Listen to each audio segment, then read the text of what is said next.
Splatoon 3 got an update recently, and it effectively confirmed something very exciting to us just by the fact that Nintendo even bothered to update it.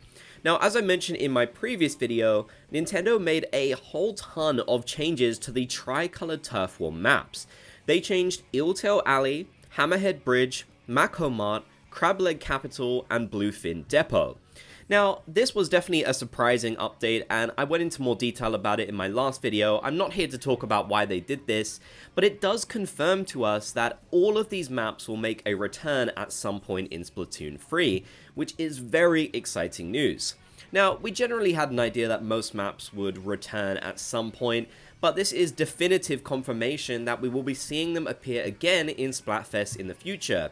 It also does highly suggest that Nintendo isn't going to be finished with the Splatfest for some time. When Nintendo confirmed that Splatfest would be repeating, they didn't mention for how long. It could have been the case that they could have ended with Splatoween in October, which is where the repeat started.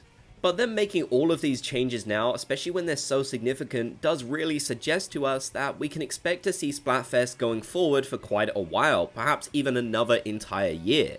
And another thing, whilst this wasn't confirmed within this update specifically, it does bring us even closer to the notion of finally getting the ability to play these maps offline, to use them in recon mode like we could in Splatoon 2 in various ways. Now, of course, it doesn't necessarily guarantee that we'll see that, but it's hard to imagine that Nintendo would even bother to make changes to these maps this significant, this late on into the game, if they weren't planning on having these maps appear at least somewhat in a permanent capacity in the future. Especially when all the Splatfests up until this point are just going to be repeats, basically.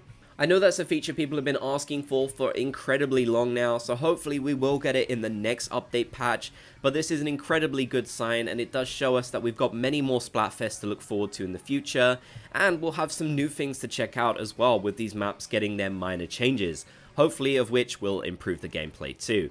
Let me know your thoughts down in the comment section below. Do you think we'll finally see that feature so we can play the maps offline and whenever we want, basically? I'd love to hear what you have to say. If you made it to the end, be sure to comment Splat Gang so I know you did. If you enjoyed, leave a like and subscribe and turn on notifications for more.